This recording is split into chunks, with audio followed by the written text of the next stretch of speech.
Hello students. तो last class के अंदर हमने डेल्टा जी के नॉट और इक्विलिब्रियम कांस्टेंट से रिलेटेड डिस्कशन किया था, फॉर्मूला डिराइव किया था।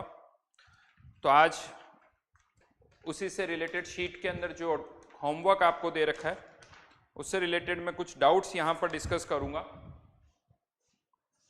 S1 के अंदर कुछ क्वेश्चंस मैं पहले डिस्कस कर चुका हूँ। क्वेश्चन नंबर 12 गिवन है 400 केल्विन और 300 केल्विन।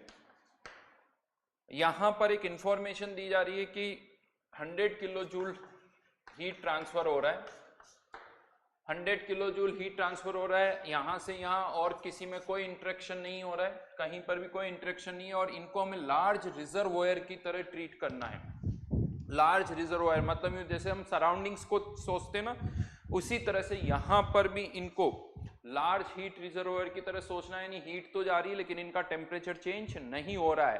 तो यहां पर ये जो प्रोसेस है डेफिनेटली ये तो फाइनाइट टाइम में होगा, लेकिन यहां पर हम सराउंडिंग्स के लिए जैसे बोलते हैं तो सराउंडिंग के लिए Q हमेशा ही रिवर्सिबल होता है। तो इसको हीट मिल रही है 100 इंटू 10⁻³ डिवाइडेड बाय 300 केल्विन, लेकिन ये हीट लूज कर रहा है तो -100 इंटू 10⁻³ डिवाइडेड बाय 400। ये इस ब्लॉक का एंट्रोपी चेंज है, ये इस ब्लॉक का एंट्रोपी चेंज है। तो टोटल एंट्रोपी चेंज जो होगा वो इन दोनों का सम हो जाएगा, और इसे आप डेल्टा एस यूनिवर्स भी बोल सकते हो क्योंकि और किसी में कहीं कोई चेंज नहीं हो रहा है। तो ये डेल्टा एस टोटल या डेल्टा एस आप इसे यूनिवर्स कह सकते हो, राइट। देन क्वेश्चन नंबर 14 में खैर कोई कॉन्सेप्ट नहीं है, हाँ स्टेप्स बहुत सारी है। एंट्रोपी फाइंड आउट करनी है आपकी एक सब्सटेंस की, एंट्रोपी फाइंड आउट करनी है आपको किस टेम्परेचर पर, 600 केल्विन पर आपको एंट्रोपी फाइंड आउट करनी है। आपको सारे डेटा यहां पर गिवन है, enthalpy of fusion, enthalpy of vaporisation, boiling point given है, फ्रीजिंग पॉइंट गिवन है। 200 केल्विन इसका जो है वो फ्रीजिंग पॉइंट है, 300 केल्विन बॉइलिंग पॉइंट है। लिक्विड का सीपी, सॉलिड का सीपी और गैसेस का सीपी, ये सारा डेटा आपको गिवन है। तो आपको ये सारी वैल्यूज पुट करनी होगी। लेंदी है, अच्छी खासी कैलकुलेशन है, लेकिन अब मैं आपको ये भी बता दूं कि ऑलमोस्ट ऐसा ही क्वेश्चन जेई मेंस में आ चुका है। Almost same question JEE Mains में आ चुका है जिसमें अच्छी खासी कैलकुलेशन है। कौन सा क्वेश्चन है जेई मेंस का वो भी मैं बता दूं। जेई मेंस का क्वेश्चन नंबर 4, जेई मेंस 2019 जनवरी, इसके अंदर ये क्वेश्चन आ चुका है। वहां पर भी आपको यही सारा करना था, और आप सोचो उस क्वेश्चन के डेटा तक क्या दे रखे हैं, वहां log 273 की वैल्यू भी दे रखी है, और वो वैल्यू पता क्या है 2.436 यानी 3 डेसिमल प्लेस तक। log 373 की वैल्यू 2.572 ये भी दे रखी है, और 4 ऑप्शन गिवन थे। अब वो चारों ऑप्शन क्या थे वो भी बता देता हूँ, आप देख सकते हो 7.90, 8.49, 9.26, यानी डिफरेंस बहुत ही कम है। ये ऐसा नहीं कि एक 7 दूसरा 70 तीसरा 700, ऐसा नहीं है। तो खैर अच्छी खासी कैलकुलेशन है ये, मतलब इस क्वेश्चन को अगर आप बहुत अच्छी तरह स्पीड से करोगे और आपकी कैलकुलेशन की एक्यूरेसी अच्छी है तब भी इसको करने में 3-4 मिनट से ज़्यादा लगता है, और ये जेई मेंस का क्वेश्चन है। तो कैलकुलेशन आती है, जेई मेंस में भी आती है। एग्जैक्टली यही क्वेश्चन है जो 14 क्वेश्चन है। यहाँ पर specific heat of water, specific heat of water vapour, ये सब लिक्विड वाटर, वाटर वेपर सारा डेटा दे रखा है। Enthalpy of fusion, enthalpy of vaporisation, इन सब का डेटा भी दे रखा है। एंथैल्पी ऑफ वेपराइजेशन का डेटा 2491, 90 भी नहीं 2491 किलो जूल। तो वो कैलकुलेशन आपको करनी होगी, ठीक है। तो ये टफ क्वेश्चन था अच्छा खासा। चलिए वापस मैं इधर आ जाता हूँ S1 पर। S1 के अंदर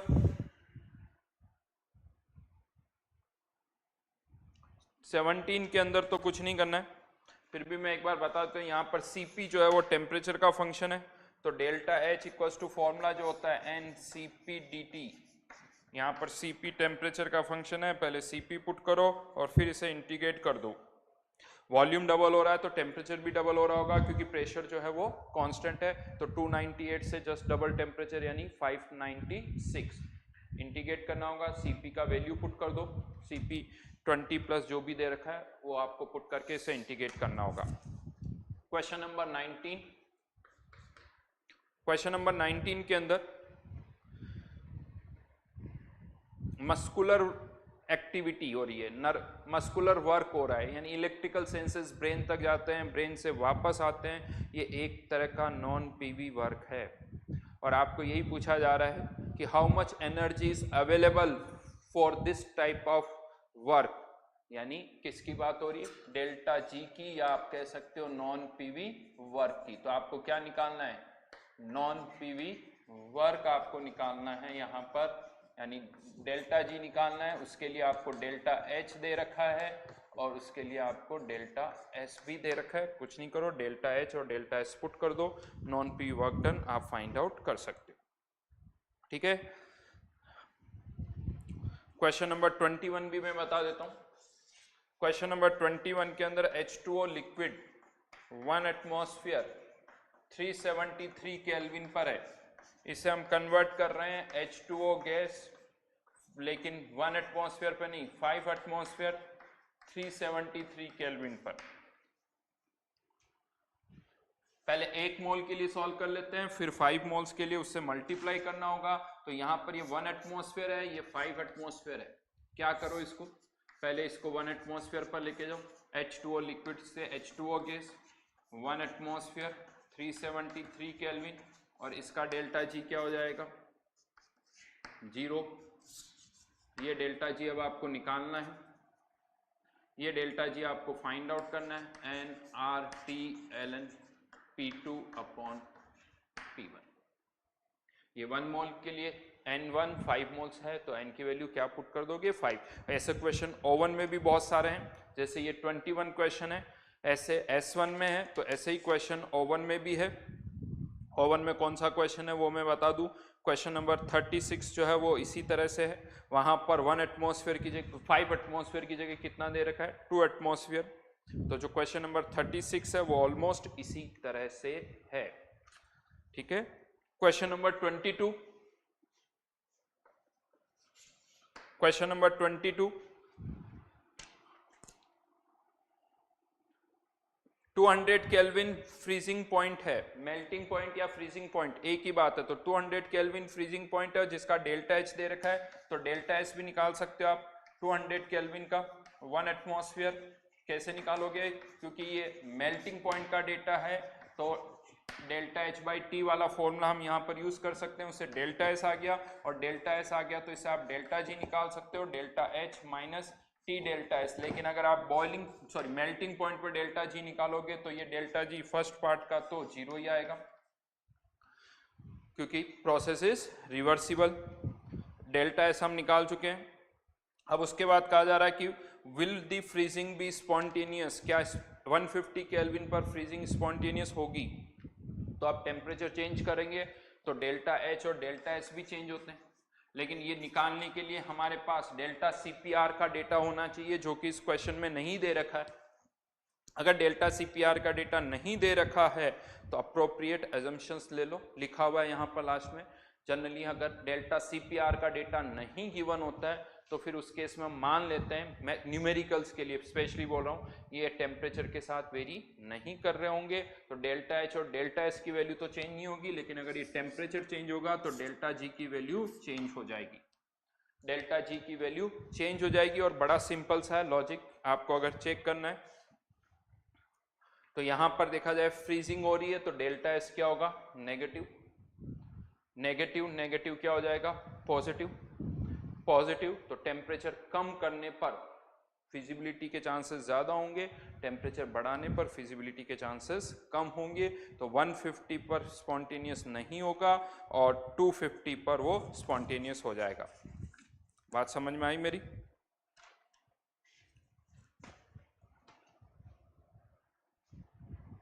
उल्टा बोल दिया क्या मैंने? नहीं,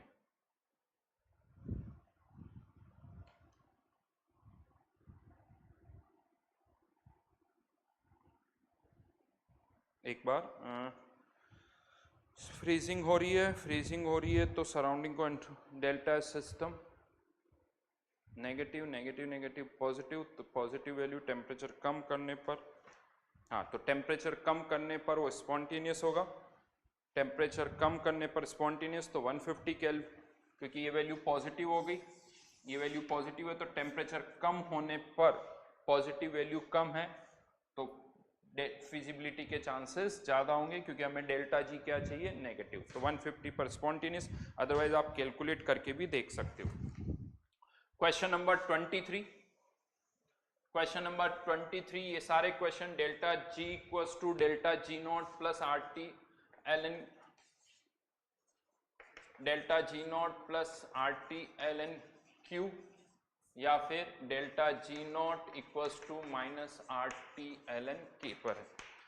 हमें निकालना क्या है, डेल्टा जी नॉट निकालना है, और इक्विलिब्रियम कांस्टेंट दे रखा है, डायरेक्टली तो नहीं दे रखा, लेकिन कहा जा रहा है कि अल्फा ग्लूकोज जब बीटा ग्लूकोज में कन्वर्ट होता है तो 60% कन्वर्जन हो रहा है, 60%, यानी 1 मोल में से इसके 0.6 रिएक्ट कर जाएंगे, 1 माइनस 0.6, तो ये 0.6, तो इक्विलिब्रियम कांस्टेंट कितना हो गया, 0.6 डिवाइडेड बाय 0.4 कितना आ गया, 3/2, इक्विलिब्रियम कांस्टेंट की वैल्यू आ गई, इसे यहां पुट कर दो तो क्या निकल के आ जाएगा, delta G not, delta G not निकल के आ जाएगा। क्वेश्चन नंबर 24 में भी यही करना है। क्वेश्चन नंबर 25 के अंदर आपको ये बताना है कि जो थर्ड रिएक्शन है वो एक्सोथर्मिक है या एंडोथर्मिक है।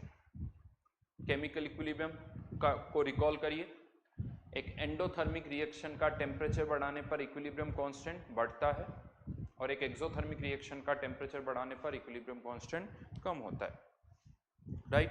तो थर्ड रिएक्शन का 1000 केल्विन पर इक्विलिब्रियम कांस्टेंट दे रखा है, 2.24 इंटू 10⁻⁴ जो भी दे रखा है 22, और फर्स्ट और सेकंड रिएक्शन को भी अगर आप ऐड या सब्ट्रैक्ट करोगे तो उससे थर्ड रिएक्शन आ जाएगी, और फर्स्ट और सेकंड रिएक्शन का इक्विलिब्रियम का डेटा कौन से टेम्परेचर पर है, 2000 केल्विन का, तो इससे थर्ड रिएक्शन का 2000 केल्विन पर भी इक्विलिब्रियम का कांस्टेंट का डेटा आ गया, तो थर्ड रिएक्शन का आपके पास 1000 केल्विन पर इक्विलिब्रियम कांस्टेंट पता है, थर्ड रिएक्शन का 2000 केल्विन पर इक्विलिब्रियम कांस्टेंट पता है, अगर वो बढ़ रहा है तो एंडोथर्मिक रिएक्शन है, और इक्विलिब्रियम कांस्टेंट कम हो रहा है तो वो एक्सोथर्मिक रिएक्शन है।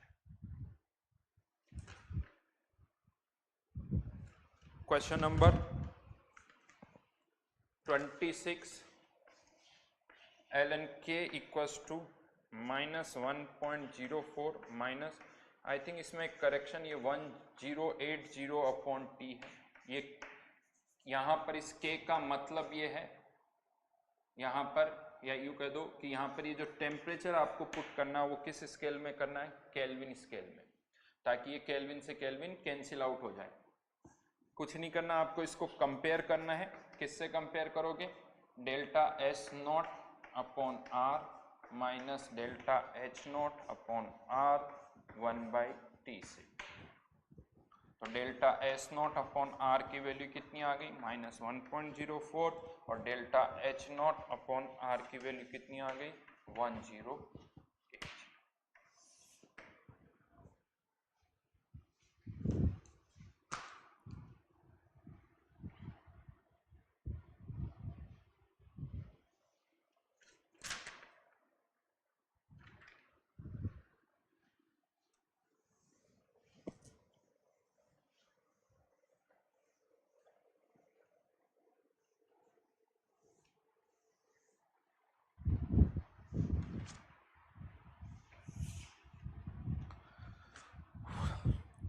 S2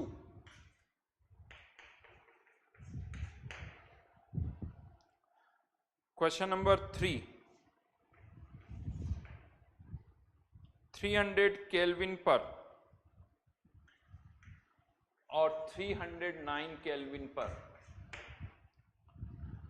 आपको डेल्टा जी का डिफरेंस बताना है। एडिशनल नॉन पीवी वर्क मतलब और कितना नॉन पीवी वर्क हमें एक्स्ट्रा मिलेगा, नॉन पीवी वर्क मतलब डेल्टा जी, तो इन दोनों का डेल्टा जी का क्या निकालना आपको, difference, delta G 300 kelvin, delta G 309 kelvin, delta H -300 delta S, और यहाँ पर डेल्टा एच -309 डेल्टा।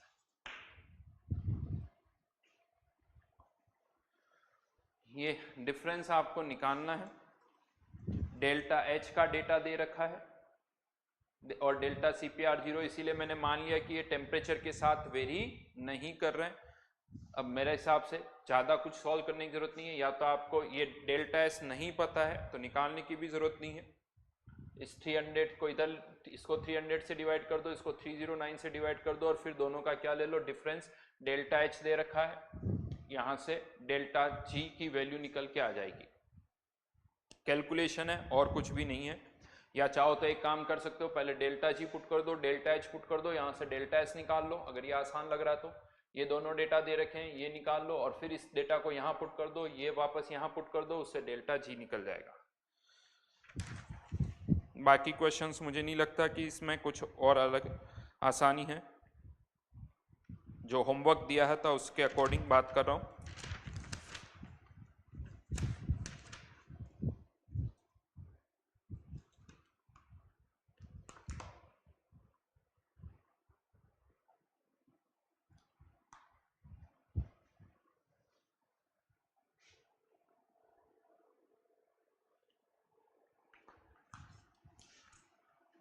ओवन में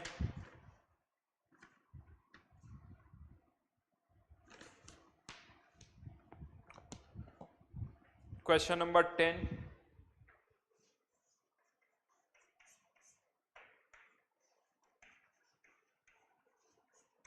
क्वेश्चन नंबर 10, डेल्टा सिस्टम भी निकालना है, डेल्टा सराउंडिंग्स भी निकालना है।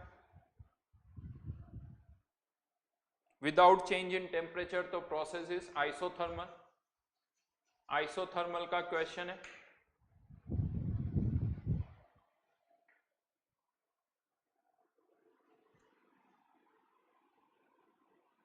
और एंट्रोपी चेंज टोटल निकालना है। एक्सटर्नल प्रेशर कांस्टेंट है, मतलब आइसोथर्मल कौन सा प्रोसेस हो गया, इरिवर्सिबल प्रोसेस हो गया। आइसोथर्मल इरिवर्सिबल प्रोसेस है।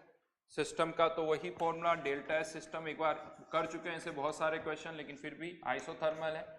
N R L N P1 upon P2, तो P1 है 2, P1 है 1। ठीक है, ये तो डेल्टा सिस्टम हो गया। अब डेल्टा सराउंडिंग जब निकालना है तो minus Q system upon temperature, वही रहेगा जो सिस्टम का है। Minus Q system equals to work done upon 300, और वर्क डन का कौन सा formula, minus P external V2 minus V1। अब इसको वैल्यूज पुट करनी होगी, nRT पुट कर, nRT by P, nRT by P put करके सॉल्व कर सकते हो। क्वेश्चन नंबर 12 क्लास में करवाया हुआ है। इसी से मैंने आपको बताया था, इस प्रोसेस के थ्रू समझाया था कि हाँ, इसके अंदर हीट ट्रांसफर होती है, और हीट हमेशा हाई टेम्परेचर से लोअर टेम्परेचर की ओर ट्रांसफर होती है, और इसमें यूनिवर्स की एंट्रोपी भी बढ़ती है। ये भी हमने डिस्कस किया था यहाँ पर। ठीक है, मैंने टेम्परेचर नोट्स में जाके देखना, क्लास में देखना, मैंने टेम्परेचर 300 केल्विन और 500 केल्विन ले लिया। यहाँ पर क्वेश्चन नंबर 12 में टेम्परेचर एक का TH और दूसरे का TC है। दोनों का साइज सेम है, equal size pieces, equal size के पीस है दोनों, और दोनों सेम मेटल के। तो यहाँ पर फाइनल टेम्परेचर क्या हो जाएगा, TH plus TC divided by 2, TH plus TC divided by 2 हो जाएगा। ये फाइनल टेम्परेचर फॉर्मूला लगा दो यहाँ पर, ये इसका भी फाइनल टेम्परेचर यही है, इसका भी फाइनल टेम्परेचर यही है। और आप लोगों की जानकारी के लिए बता दूं, exactly same question, exactly same question JEE Mains में आ गया। जेई मेंस 2019 का शीट में देख सकते हो आप। 7th क्वेश्चन जो है एग्जैक्टली सेम क्वेश्चन है जो कि पूछा गया है।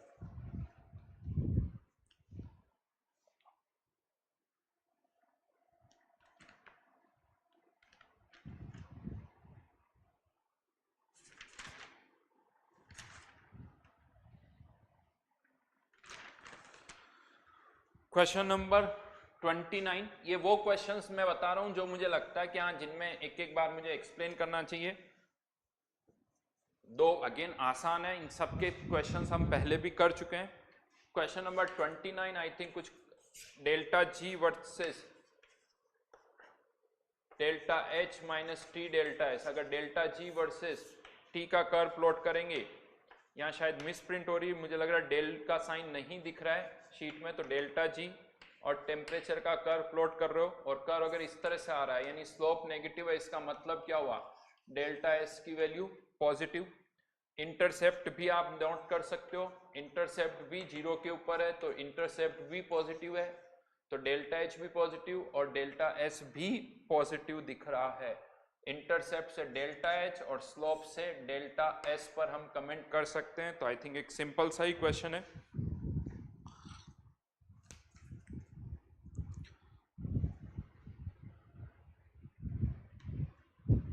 Question number 39, A converting into B. At equilibrium, partial pressure of B is found to be 1/4 of partial pressure of A. तो अगर इसका पार्शियल प्रेशर 4 है तो इसका पार्शियल प्रेशर 1 है, इसका 4 है तो इसका 1 है, तो इक्विलिब्रियम कांस्टेंट की वैल्यू कितनी हो गई, 1/4। इक्विलिब्रियम कांस्टेंट 1/4, तब आप किसकी वैल्यू निकाल सकते हो, डेल्टा जी की minus RT/ln K। Question number 40, question number 40, delta G not they रखा है और डेल्टा जी निकालना है आपको। डेल्टा जी नॉट का डेटा दे रखा है प्लस RT/ln, यहां पर क्या आएगा, पार्शियल प्रेशर ऑफ अमोनिया का square upon partial pressure of N2 into partial pressure of H2 का क्यूब, N2 H2 का क्यूब। और यहां पर ये आई थिंक सारे डेटा दे रखे हैं। हाँ, प्रेशर एटमॉस्फेयर में दे रखा है, तो याद करो मैंने लास्ट क्लास में बताया था, या तो यहाँ पर प्रेशर बार में, सही में तो बार में ही पुट करना चाहिए, लेकिन बार या एटमॉस्फेयर में ज़्यादा डिफरेंस नहीं होता, तो यहाँ पर राइट नाउ आप प्रेशर एटमॉस्फेयर में दे रखें तो एटमॉस्फेयर के प्रेशर आप यहाँ पर पुट कर दीजिए।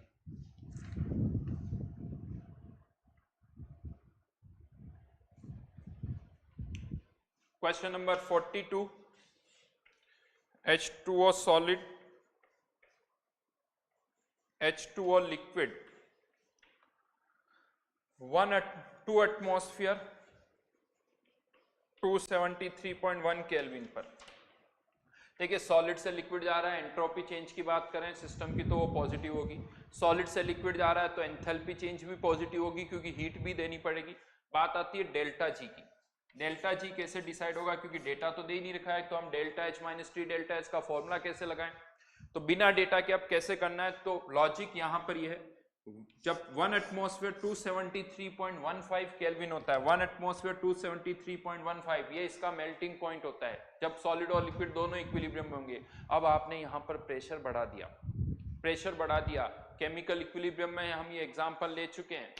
इस पर्टिकुलर रिएक्शन का प्रेशर बढ़ाने पर ये रिएक्शन क्या होगा, क्या फॉरवर्ड में जाएगी, यस ये रिएक्शन फॉरवर्ड में जाएगी क्योंकि लिक्विड वाटर ज्यादा डेंस है, यानी प्रेशर बढ़ाओगे तो ये रिएक्शन फॉरवर्ड में जाएगी, यानी फिजिबिलिटी जो है वो इसकी बढ़ेगी। तो यहां पर फिजिबिलिटी बढ़ेगी मतलब डेल्टा जी की वैल्यू नेगेटिव होगी। 1 एटमॉस्फेयर 273.15 पर तो डेल्टा जी 0 होगा, लेकिन जैसे ही आप उससे प्रेशर ज्यादा करोगे अब ये रिएक्शन फॉरवर्ड में जाएगी, यानी डेल्टा जी नेगेटिव होगा प्रेशर बढ़ाने पर। लेकिन ये केवल आयरन वाटर के केस में है, यही अगर आयरन होता तो आयरन के केस में तो सॉलिड आयरन ही ज्यादा डेंस होता है, तो वहां अगर आपने प्रेशर बढ़ाया तो रिएक्शन फॉरवर्ड में नहीं बैकवर्ड में जाएगी और वहां पर फिर डेल्टा जी पॉजिटिव होगा, यहां पर डेल्टा जी नेगेटिव है। ये वाटर का केस है, अगर बाकी कोई और सब्सटेंस होता तो प्रेशर बढ़ाने पर रिएक्शन बैकवर्ड में जाती, यानी डेल्टा फॉरवर्ड का डेल्टा जी पॉजिटिव होता। डेल्टा जी जो हम बता रहे हो हमेशा फॉरवर्ड का ही बता रहे हैं, तो राइट नाउ यहाँ पर फॉरवर्ड का डेल्टा जी जो है नेगेटिव हो जाएगा, और यही आयरन होता तो फॉरवर्ड का पॉजिटिव बैकवर्ड का नेगेटिव।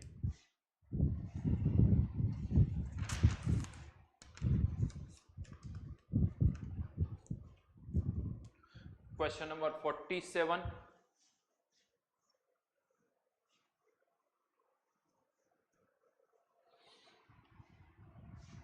क्वेश्चन नंबर 47 गिवन है NH4HS सॉलिड कन्वर्ट हो रहा है अमोनिया और H2S में,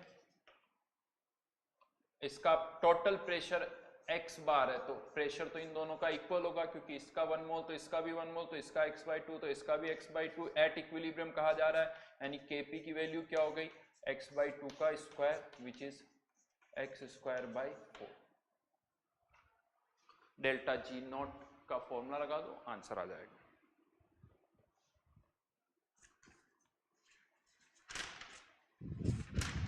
ठीक है, और 2 के क्वेश्चंस मैं आपको पहले भी बता चुका हूं, तो और कुछ डाउट होंगे तो चलिए इससे आगे वाली शीट में जो भी डाउट है, अगर है एक बार मेरा मानना है फिर से आप ट्राई करिए, नहीं होते हैं तो फिर से हम डिस्कस करेंगे। बट S1 S2 और O1 के जो भी डाउट्स थे, अच्छे अच्छे क्वेश्चंस थे, वो मैंने बताए। अभी और क्वेश्चंस अच्छे अच्छे वो भी हम डिस्कस करेंगे, ठीक है ना। तो आज आगे बढ़ते हैं, अब थ्योरी पार्ट पर आ जाते हैं। एंड नेक्स्ट टॉपिक अब हम स्टार्ट कर रहे हैं।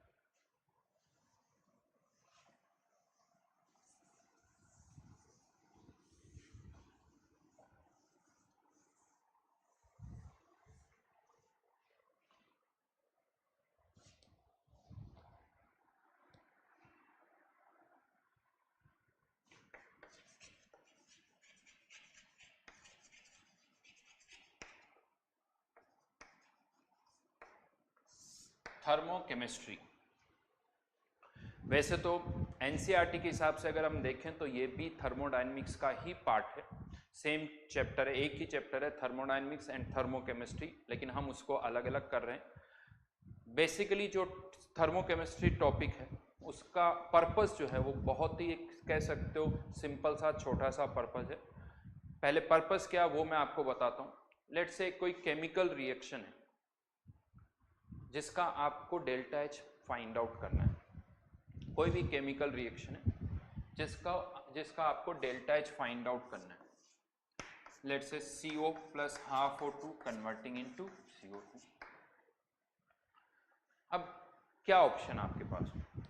एक सिंपल सा तरीका माइंड में आता है कि ठीक है सर, इस रिएक्शन का अगर आपको डेल्टा एच निकालना है तो 1 मोल CO लो, हाफ मोल ऑक्सीजन लो, उसे रिएक्ट करवाओ। जनरली कैलोरीमीटर कंटेनर टाइप्स हम जिससे थ्रू हम हीट मेजर कर लेते हैं कि कितनी हीट, कैलोरीमीटर कंटेनर जो होता है उसके थ्रू हम हीट इजीली मेजर कर सकते हैं कि कितनी हीट बाहर से अंदर जा रही है, अंदर से बाहर जा रही है, थर्मोमीटर से पता चल जाता है। तो एक्सपेरिमेंटली हम इस रिएक्शन का डेल्टा एच निकाल सकते हैं। कांस्टेंट प्रेशर पर जो हीट होगी वही डेल्टा एच होगी। तो एक तरीका तो ये कि हम इस रिएक्शन को एक्सपेरिमेंटली करें। क्या कोई और तरीका भी? यस, एक और तरीका है। जरूरी नहीं कि आपको इस रिएक्शन का डेल्टा एच निकालना है तो हम यही रिएक्शन करें। एक दूसरा ऑप्शन भी है कि कार्बन प्लस ऑक्सीजन की रिएक्शन से CO2 बनता है और कार्बन प्लस ऑक्सीजन की रिएक्शन से CO भी बन सकता है। कंडीशंस पर डिपेंड करता है। अगर हमारे पास इस रिएक्शन का और इस रिएक्शन का डेल्टा एच है तो क्या हम इस दोनों से इस रिएक्शन का डेल्टा एच फाइंड आउट कर सकते हैं? यस, किया जा सकता है। बिकॉज कैसे कर वो मैं बता रहा हूं, क्योंकि एंथैल्पी एक स्टेट फंक्शन है। एंथैल्पी एक स्टेट फंक्शन है। ए से बी, अगर आपको इसको ऐसे समझ लो, ए से बी इस रिएक्शन का डेल्टा एच फाइंड आउट करना है और आपके पास ए से सी का और सी से बी का डेल्टा एच है, ये डेल्टा एच आपको निकालना और ये डेल्टा एच पता है और ये डेल्टा एच पता है, तो कह सकते हो ये डेल्टा एच रिएक्शन जो होगा वो इन दोनों डेल्टा एच के सम के बराबर होगा। इन दोनों डेल्टा एच के सम के बराबर होगा। कैसे कहा मैंने? Because enthalpy is a state function, path पर डिपेंड नहीं करेगा। ए से बी ऐसे जाओ या ए से बी ऐसे जाओ, delta H is independent of path. तो यहां पर भी हम ऐसे ही कुछ कर सकते हैं। यहां पर भी एग्जैक्टली यही चीज हो रही है कि इन दोनों के डेल्टा एच से आप इस रिएक्शन का डेल्टा एच फाइंड आउट कर सकते हो। अगर आपको लग रहा है इसे कैसे, तो इसको भी आप इसी तरह से रीअरेंज कर सकते हो, उसमें कहीं कोई प्रॉब्लम नहीं है। मैं आपको बता दूं कैसे।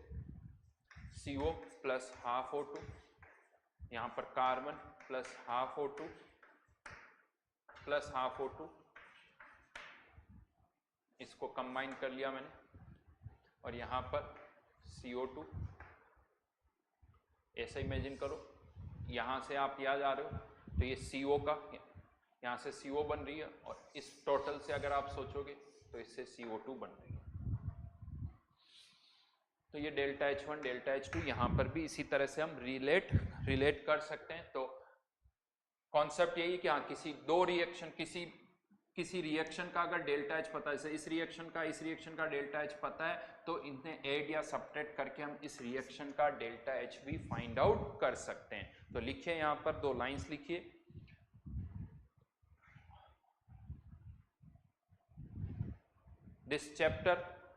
in this chapter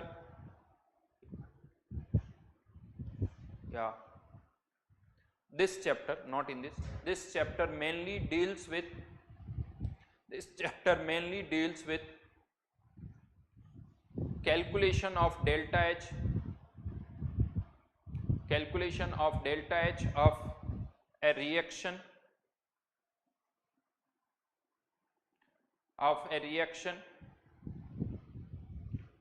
with the help of delta H of other reactions, with the help of delta H of other reactions, इन दोनों के डेल्टा H से हम इस रिएक्शन का डेल्टा H फाइंड आउट कर सकते हैं। फिर नेक्स्ट लाइन में लिखिए, this chapter based on the fact that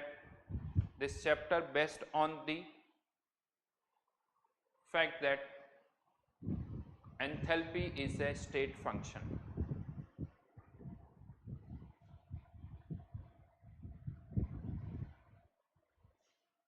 और यहीं पर ये जो चीज मैंने लिखी ना, जिनको ये वर्ड समझ में नहीं आता कि स्टेट फंक्शन क्या है, समझ में नहीं आता, उनके लिए ये जो एक्सप्रेशन यहां लिखा हो ना, इसको बोला जाता है हेस लॉ। इसको बोला जाता है HESS हेस लॉ। स्टेटमेंट क्या है हेस लॉ का वो भी मैं बता देता हूं, कि कोई प्रोडक्ट आप चाहे एक स्टेप में बनाओ या सेवरल स्टेप्स में बनाओ, डेल्टा H में चेंज नहीं होता है। यानी चाहे इस तरह से बनाओ या इस तरह से बनाओ, डेल्टा H तो वही रहेगा। तो लिख सकते हो स्टेटमेंट जो हेस लॉ का है, हेस लॉ का स्टेटमेंट भी आप यहां पर लिख सकते हो।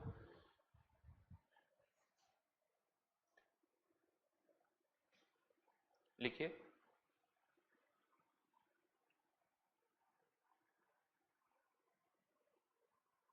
delta H remains same if delta H remains same if a product is formed in one step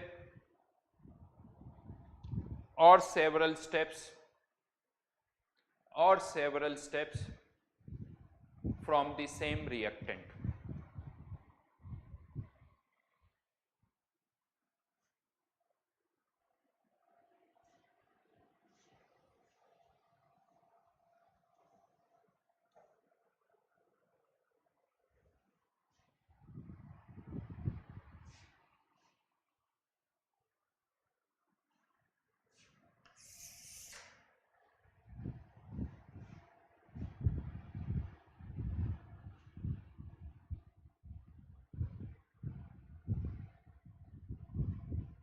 ठीक है, तो अब इस चैप्टर के अंदर कह सकते सर फिर तो बचा ही क्या है, ये तो हमें ऑलरेडी पता था कि एंथैल्पी एक स्टेट फंक्शन है, और इनफैक्ट ये भी हमें पता है कि इसका डेल्टा H, इसका डेल्टा H, इसका डेल्टा H निकालना, और ये हम करते आ रहे हैं, 11 से ही करते आ रहे हैं। तो इस रिएक्शन का डेल्टा H निकालना है तो क्या करोगे, आई थिंक फर्स्ट में से सेकंड रिएक्शन को सब्ट्रैक्ट कर दो, आ जाएगा।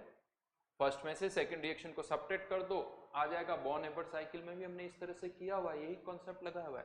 तो आप कह सकते हो सर फिर तो चैप्टर में है ही क्या, ये तो हमें आता है। यस, यूं देखा कॉन्सेप्ट तो आपको इस चैप्टर का पता है। तो इस चैप्टर में अब मैं आपको क्या बताने वाला हूं वो अब मैं आपको बता रहा हूं। होता क्या, अगर मुझे इस रिएक्शन का डेल्टा H का डेटा आपको कहा जाता हूं कि आपसे ये कहा जाता है कि इसका डेल्टा एच फाइंड आउट करिए, तो मुझे इन दोनों रिएक्शन का डेल्टा एच का डेटा आपको गिवन हो, आपको देना होगा। अब एक तरीका तो ये है कि मुझे इस रिएक्शन का डेल्टा एच का डेटा आपको देना है, तो मैं ये रिएक्शन लिख देता हूं, इसके साथ में इसका डेल्टा एच, ये रिएक्शन भी लिख देता हूं, इसका डेल्टा एच। इस तरह से मैंने आपको डेटा दे दिया और आप इस रिएक्शन का डेल्टा एच निकाल सकते हो।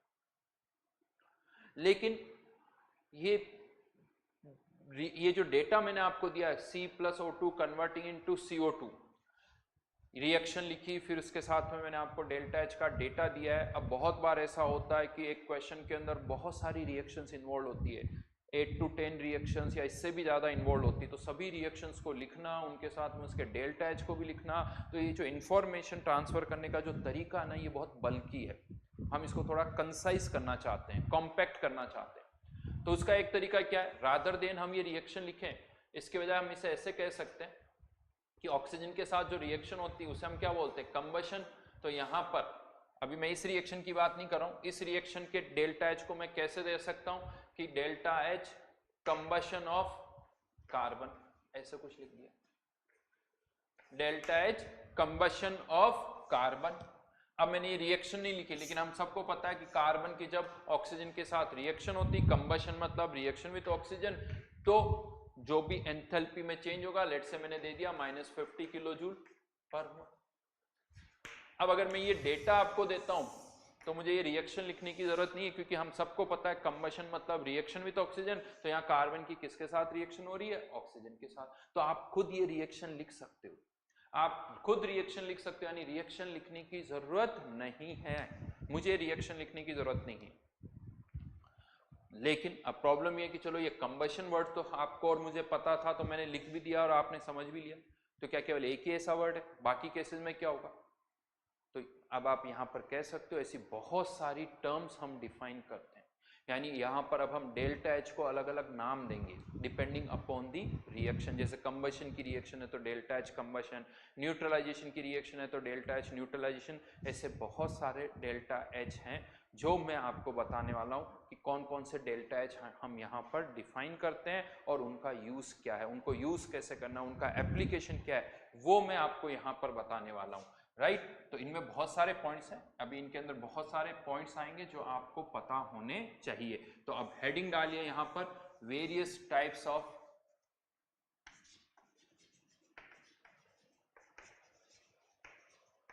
Delta H reaction, various types of delta H reaction. इसमें सबसे पहले आता है enthalpy of formation.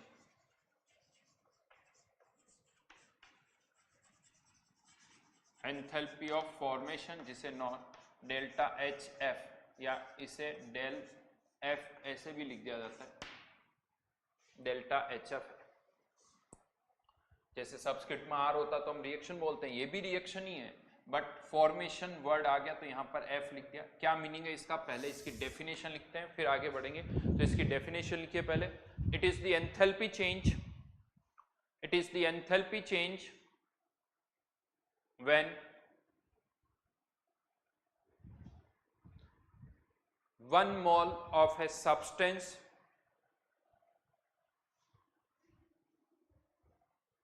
is formed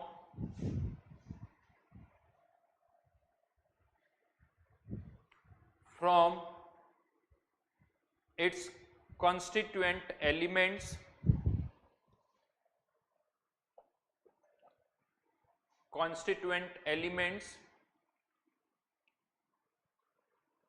each in its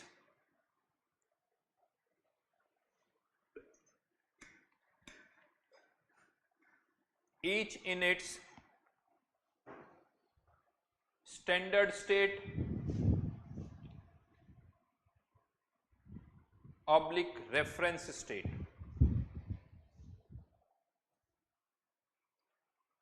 क्या मतलब इसका वो समझते हैं, बहुत सारे पॉइंट्स है इस डेफिनेशन में जो हमें समझने पड़ेंगे, वन बाय वन करके मैं बता रहा हूं। लेट से आपको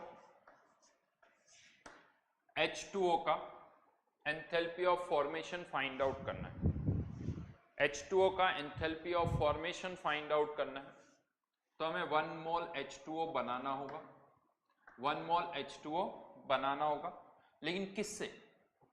तो इसके कंस्टिट्यूएंट एलिमेंट से। अब इसके एलिमेंट्स यानी हाइड्रोजन और ऑक्सीजन, तो यहां पर हाइड्रोजन कंस्टिट्यूएंट एलिमेंट यानी H2 और ऑक्सीजन किस फॉर्म में होती है? O2। ऑब्वियसली इसका 1 मोल चाहिए तो इसका 1 मोल और इसका हाफ मोल, इनकी physical state.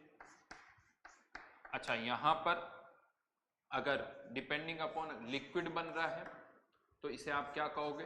Delta H formation of H2O liquid, और अगर गैस बन रहा है तो वो delta H formation of H2O gas आ जाएगा, जो भी बन रहा है उसका, जो भी आपने बनाया उसका। हाँ, बट H2O बनाना किससे? कंस्टिट्यूएंट एलिमेंट्स H2 और हाफ O2 से। तो इस रिएक्शन का जो डेल्टा H है, इस रिएक्शन के, ये डेल्टा H रिएक्शन तो है ही है, लेकिन इस रिएक्शन के डेल्टा H को हम और क्या करें? Delta H formation of H2O liquid, delta H formation of H2O liquid. Got it? लेकिन अब इसमें कंफ्यूजन कहां से आता है वो मैं बात करता हूं। ये तो चलो H2O का केस हो गया। यहां पर लेट से मुझे CO2 का enthalpy of formation find out करना है, मतलब मुझे CO2 बनानी होगी। कितने मोल? 1 मोल। इसके लिए भी कंस्टिट्यूएंट एलिमेंट्स क्या है? कार्बन और ऑक्सीजन, यानी एलिमेंट्स मतलब प्योर कार्बन और प्योर ऑक्सीजन। तो चलिए ऑक्सीजन तो फिर से वही O2, लेकिन अब यहां डाउट आता carbon, pure carbon. Pure carbon की प्योर फॉर्म कौन सी होती है? या तो ग्रेफाइट या डायमंड या यूं भी के और भी होती है, फुलरीन और ये भी होती है। हाँ, ये लेंथ यानी कोल नहीं होता है, बिटुमिनस और ये जो वर्ड यूज करते हैं ये कोल होता है, जिसमें इंप्योरिटीज भी होती है। कार्बन होता है बट इंप्योरिटीज भी होती है। प्योर कार्बन ग्रेफाइट कह सकते हो, डायमंड कह सकते हो, इवन फुलरीन भी कह सकते हो। तो यहां पर अगर मुझे CO2 बनाना है तो कार्बन कौन सा लूं? ये जो मैंने वर्ड बोले ग्रेफाइट, डायमंड, ये कार्बन के क्या है? एलोट्रॉप्स है। These are the allotropes of carbon. तो यहां पर अब हम कार्बन की कौन सी एलोट्रोपिक फॉर्म लेंगे? ग्रेफाइट लेंगे या डायमंड लेंगे? ये कंफ्यूजन, ये कंफ्यूजन है यहां पर। क्या आपको लगता है ग्रेफाइट लो या डायमंड लो डेल्टा H सेम होगा? नहीं, ग्रेफाइट लेने पर डेल्टा H अलग होगा, डायमंड लेने पर डेल्टा H अलग होगा, और भी एलोट्रोपिक फॉर्म होती है इसकी कार्बन की, उन केसेस में भी डेल्टा H अलग होगा।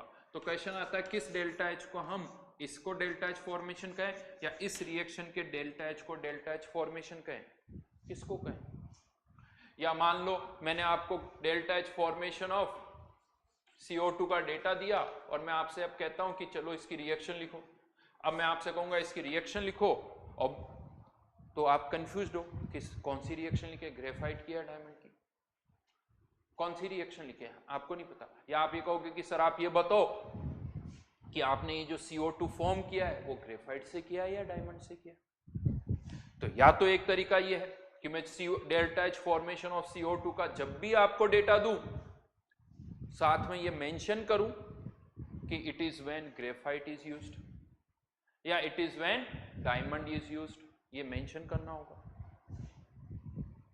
अदरवाइज पता चला मैंने तो ग्रेफाइट यूज किया, ऑब्वियसली डायमंड तो कर भी नहीं सकता इसीलिए, लेकिन आप लोगों को लगे कि नहीं सर ने तो डायमंड यूज किया होगा, तो आपने डायमंड की रिएक्शन लिख दी, जबकि मैंने डेटा किससे निकाला? ग्रेफाइट से, वो तो गलत हो जाएगा। यानी मुझे बताना पड़ेगा कि डेल्टा H फॉर्मेशन का कहां से आया। तो अगर मैं इस तरह से यहां पर लिखूंगा कि it is when graphite is used या it is when diamond is used, इतनी बड़ी लाइन लिखेंगे, इससे अच्छा तो मैं ये रिएक्शन ही लिख दूंगा पूरी और इसका डेल्टा H का डेटा दे दूंगा, बिकॉज पर्पस तो क्या, सब कुछ कॉम्पैक्ट करना है, जबकि इससे वो पर्पस सॉल्व नहीं हो रहा है। यानी यहां हम फंस गए, यहां हम फंस गए। और कहां और फंसेंगे? जिन जिन की अलग अलग एलोट्रोपिक फॉर्म है। सल्फर के केस में भी फंस जाएंगे, सल्फर रोम्बिक भी होता है, मोनोक्लिनिक भी होता है, फास्फोरस में भी फंस जाएंगे, बहुत सारी एलोट्रोपिक फॉर्म होती है। तो वहां पर हमें प्रॉब्लम होगी कि कौन सी एलोट्रोपिक फॉर्म यूज कर रहे हैं, यानी ऐसे हर केस में हमें वहां पर मेंशन करना होगा। वैसे फंसते तो यहाँ पर भी है, लेकिन ठीक है, वो क्योंकि ऑक्सीजन O2 भी होती है और O3 भी होती है, O3 भी एलिमेंट है, लेकिन ठीक है, मैं जनरली ऑक्सीजन तो O2 की फॉर्म में होती है, इसीलिए हमने यहाँ O2 लिख दिया। बट यहाँ तो कंफ्यूजन है अब क्या किया जाए, इस प्रॉब्लम को कैसे सॉल्व किया जाए? तो या तो एक तरीका वही है जो मैंने आपको बताया कि जब भी इस तरह से फॉर्मेशन का डेटा हो साथ में लिखा जाए कि when carbon graphite is used where when diamond is used, लेकिन ये अच्छा तरीका नहीं है। तो फिर दूसरा तरीका क्या है? तो क्या किया गया, जहां जहां ऐसी प्रॉब्लम थी उनकी एक लिस्ट बनाई गई, जैसे कार्बन, सल्फर, फॉस्फोरस, इनकी एक लिस्ट बनाई गई। और लिस्ट बनाने के बाद फिक्स कर लिया, जैसे कार्बन के केस में आई थिंक आप सबको भी पता है, हमने फिक्स कर लिया कि जब ग्रेफाइट हम यूज करेंगे तो इसे हम क्या कहेंगे, delta H formation. Delta H formation कुछ नहीं, आप पूछ सकते थे सर डायमंड क्यों नहीं, कुछ नहीं, ग्रेफाइट करना था या डायमंड करना था, दोनों में से एक सेलेक्ट करना था, तो उन्होंने किसको सेलेक्ट कर लिया, ग्रेफाइट को सेलेक्ट कर लिया। इस तरह से उस लिस्ट में जहां जहां ऐसा कंफ्यूजन था वहां पर सेलेक्ट करते गए कि अच्छा अगर अब इससे क्लियरिटी क्या आ गई कि अब अगर मैं आपको डेल्टा एच फॉर्मेशन का डेटा देता हूं तो वो लिस्ट मेरे पास भी है और वो लिस्ट आपके पास भी है, जिसमें लिखा हुआ है कि कार्बन के केस में जब अगर आप कार्बन के केस में delta H formation data use कर रहे हो तो कार्बन कौन सा यूज करना होगा, ग्रेफाइट का। वो लिस्ट मेरे पास में भी है, वो लिस्ट आपके पास में भी है, कोई कंफ्यूजन नहीं है, कोई कंफ्यूजन नहीं है। मैं डेल्टा एच फॉर्मेशन का डेटा निकालूंगा तो मुझे पता है कि ग्रेफाइट से निकालना होगा, और आपके पास भी वो लिस्ट है तो आपको भी पता है कि सर ने किससे निकाला होगा, ग्रेफाइट से निकाला होगा। सारे कंफ्यूजन क्लियर। तो यस एग्जैक्टली ऐसे ही किया गया, ऐसी एक लिस्ट बना दी गई जहां पर जिन जिन एलिमेंट्स में कंफ्यूजन था, जैसे in case of carbon graphite ले लिया, in case of sulphur rhombic, in case of phosphorus white, bromine के केस में ब्रोमीन लिक्विड या गैस आता है तो यहां पर ब्रोमीन लिक्विड, आयोडीन के केस में आयोडीन सॉलिड। ये कुछ इंपॉर्टेंट एलिमेंट्स हैं, उन्हीं की मैं बात कर रहा हूं जिनकी हमें जरूरत है, तो इनके लिए फिक्स कर लिया गया। कंफ्यूजन यहां तक तो कुछ भी नहीं है, कंफ्यूजन हम क्रिएट करते हैं।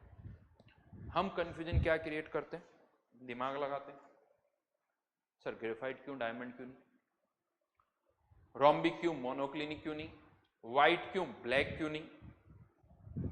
तो मैं आपको बता दूं, जिन्होंने ये फिक्स किया ना उन्होंने भी कोई दिमाग नहीं लगाया, तो हमें भी कोई दिमाग लगाने की जरूरत नहीं है, हमें भी कोई दिमाग लगाने की जरूरत नहीं। उन्होंने एक लाइन डेफिनेशन में ऐड कर दी कि when 1 mole of substance is formed from its constituent elements each in its standard state, या इसी को क्या नाम दे दिया, स्टैंडर्ड स्टेट, या इसी को हमने क्या बोल दिया, रेफरेंस स्टेट।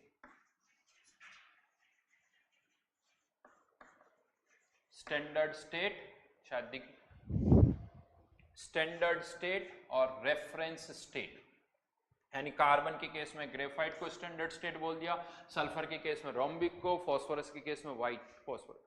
अब ये नया वर्ड आ गया स्टैंडर्ड स्टेट, ये टर्म एकदम अलग है। होता क्या है, हर जगह स्टैंडर्ड लग जाता है तो हम सबको मिक्स कर देते हैं, ऐसा लगता है ये एसटीपी है, ये स्टैंडर्ड स्टेट अलग है। इवन लास्ट क्लास में मैंने आपको एक स्टैंडर्ड कंडीशन अलग वर्ड बताया था, स्टैंडर्ड कंडीशन याद आ रहा है, स्टैंडर्ड कंडीशन अलग मतलब है 1 बार और 1 एम था, एसटीपी अलग है और स्टैंडर्ड स्टेट अलग है। स्टैंडर्ड स्टेट का प्रेशर टेम्परेचर से कोई लेना देना ही नहीं है। स्टैंडर्ड स्टेट का मतलब कार्बन के केस में ग्रेफाइट, सल्फर के केस में रोम्बिक, फॉस्फोरस के केस में व्हाइट, स्टैंडर्ड स्टेट, या इसे आप रेफरेंस स्टेट बोल सकते हो। मैं स्टैंडर्ड वर्ड इसलिए नहीं यूज कर रहा हूं कि ये सारे स्टैंडर्ड मिक्स हो जाते हैं, इसलिए मैं ज्यादा प्रीफर करता हूं स्टैंडर्ड के बजाय रेफरेंस स्टेट। तो ठीक है, फिक्स कर दिया और कह दिया ये रेफरेंस स्टेट है, ये एलिमेंट्स है, आपको याद रखना है, प्रॉब्लम सारी सॉल्व हो गई। लेकिन फिर भी पूरी प्रॉब्लम सॉल्व नहीं होती, क्योंकि अभी भी हम दिमाग तो लगाते हैं। और मुझे पता है आप में से बहुतों को ये लग रहा है कि नहीं सर स्टैंडर्ड स्टेट तो हम डिफाइन करते हैं, बहुत सारी बुक्स में भी लिखा होता है। क्या लिखा होता है वो भी बता देता हूं। जनरली बुक में एक लाइन लिखी होती जो कि काफी हद तक सही है बट हर जगह सही नहीं है। तो अगर उस लाइन को अगर आप यूज कर रहे हो कहीं तो आपको पता होना चाहिए कहाँ यूज करना कहाँ नहीं करना। बता देता हूँ वो लाइन क्या है। In general standard state is most stable, लिखते जाओ, in general standard state is most stable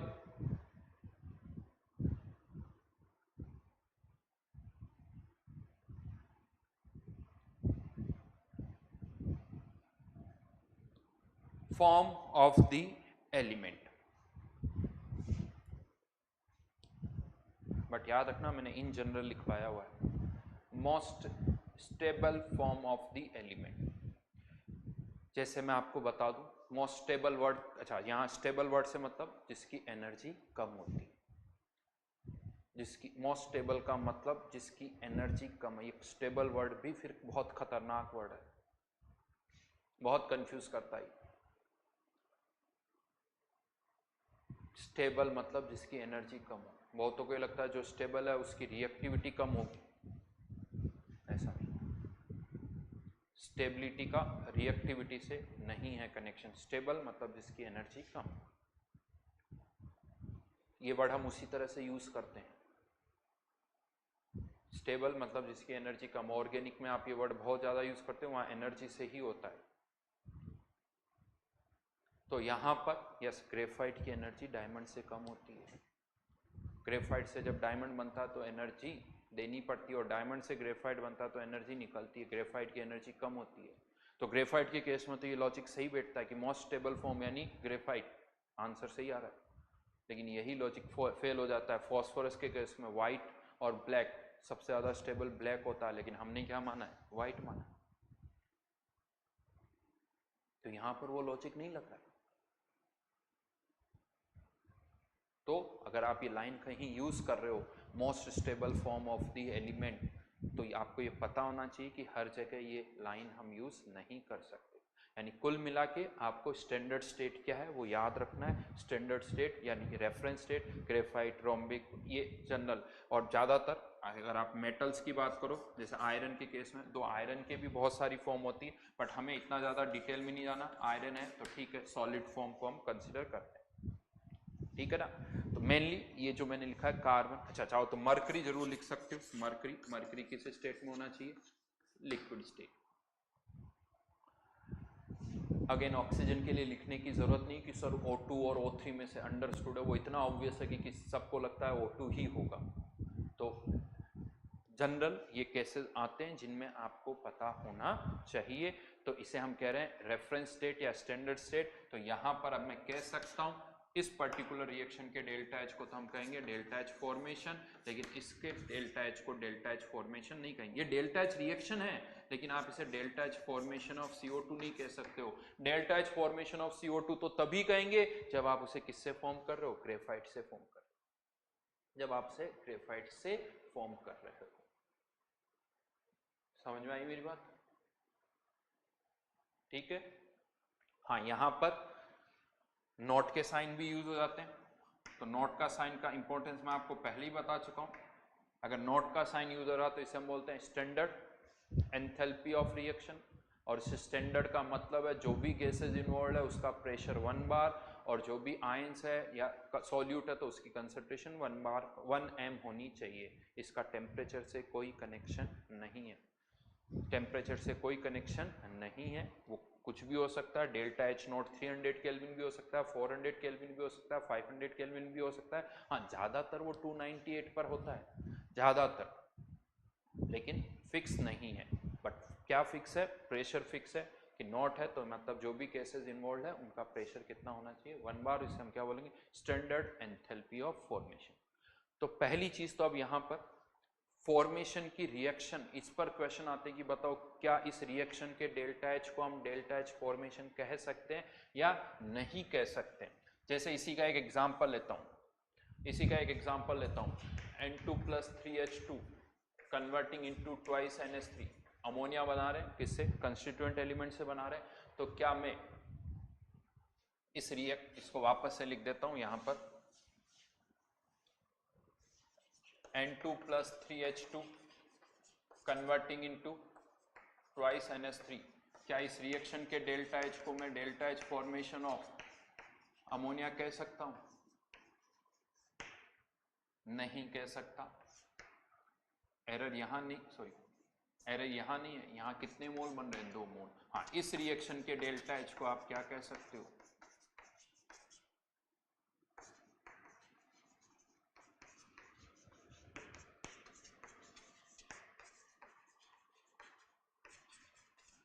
yes, ये जो है इसका 2 टाइम्स है, यानी ये delta H formation of ammonia का 2 टाइम्स है। तो ये बहुत जरूरी है।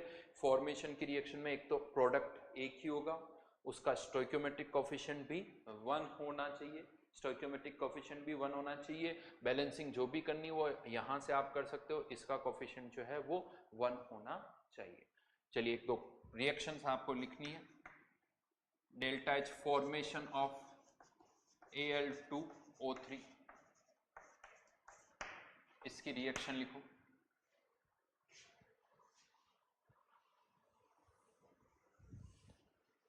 जेई में इस पर बहुत सारे क्वेश्चंस आए हैं, जेई में बहुत बार इस पर क्वेश्चन आते हैं। चलिए, और अगर बात करें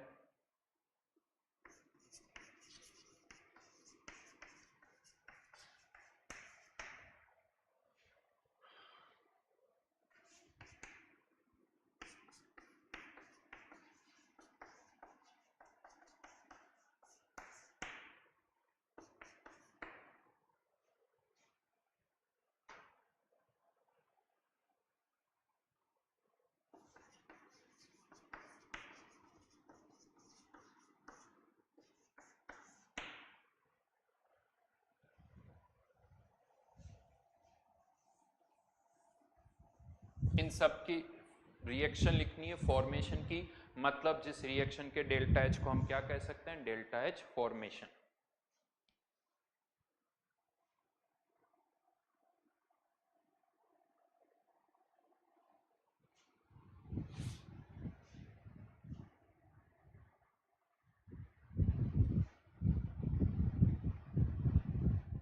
लिखिए लिखिए, मैं भी लिखूंगा answer.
Al2O3 aluminium solid plus O2 से Al2O3, लेकिन इसका कोफिशिएंट 1 चाहिए, तो इसका 2 और इसका कितना हो जाएगा? 3/2। ये Al2O3 के फॉर्मेशन की रिएक्शन होगी। CS2 लिक्विड, चाहे यहाँ लिक्विड हो, यहाँ पर जो भी ग्रेफाइट आ जाएगा, और यहाँ पर सल्फर, कौन सी? रोम्बिक। वैसे 2 तरीके आप सबको पता है, S8, हाँ तो इसको 1/4 कर दो, ऐसे भी लिख सकते हो, या फिर कार्बन ग्रेफाइट, और ऐसे नहीं लिखना चाहते हो 2S और ब्रैकेट में क्या लिख दो? रोम्बिक। एक ही बात, दोनों ही सही है, क्योंकि यहां पर हमने क्या लिख दिया? रोम्बिक लिख दिया। Then HI gas, half H2,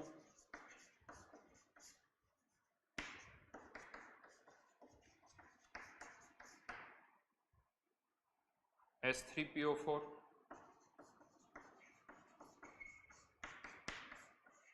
P4, और चाहो तो ब्रैकेट में क्या लिख दो? White, plus 2O2 converting into H3PO।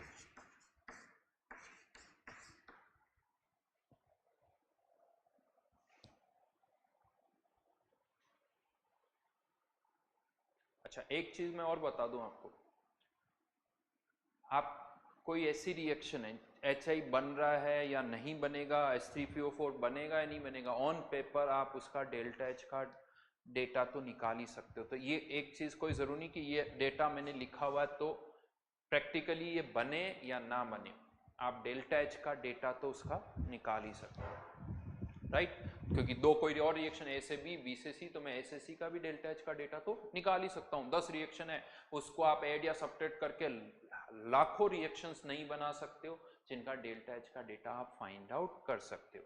तो राइट नाउ अभी जो मैंने आपको बताया केवल फॉर्मेशन क्या होता है, डेल्टा H फॉर्मेशन। अगर ये वर्ड कहीं यूज हो रहा है डेल्टा H फॉर्मेशन, तो वो रिएक्शन लिखना आना चाहिए। अच्छा, यहाँ पर मैं एक चीज और बता दूं, ये जो डेल्टा H फॉर्मेशन है, इसी तरह से आप डेल्टा HS फॉर्मेशन और डेल्टा G फॉर्मेशन भी टर्म डिफाइन करते हो। यस, आप ये कह सकते हो कि ये जो रिएक्शन हमने लिखी है ये delta S formation of ammonia भी है, ये delta G formation of ammonia भी है। फॉर्मेशन वर्ड का मतलब ही ये रिएक्शन हो गई, अमोनिया का फॉर्मेशन, तो डेल्टा G फॉर्मेशन मतलब ये अमोनिया के फॉर्मेशन का डेल्टा G है। डेल्टा S फॉर्मेशन यानी अमोनिया के फॉर्मेशन का एंट्रोपी चेंज है। तो ये हर जगह यूज होता है, delta H formation, delta S formation और डेल्टा G फॉर्मेशन, सबके लिए ये टर्म यूज होगी। तो ये तो जस्ट हमने एक टर्म इंट्रोड्यूस की है। अभी मैं आपको ऐसा नहीं कि बस एक टर्म यहाँ पर इंट्रोड्यूस हुई, इसके एप्लीकेशन भी है। इससे हमारी बहुत सारी प्रॉब्लम्स जो है आसान हो जाती है। कैसे होगी वो हम फिर नेक्स्ट क्लास में डिस्कस करेंगे। Thank you. तो इससे आगे चलिए नेक्स्ट क्लास में हम डिस्कस करेंगे।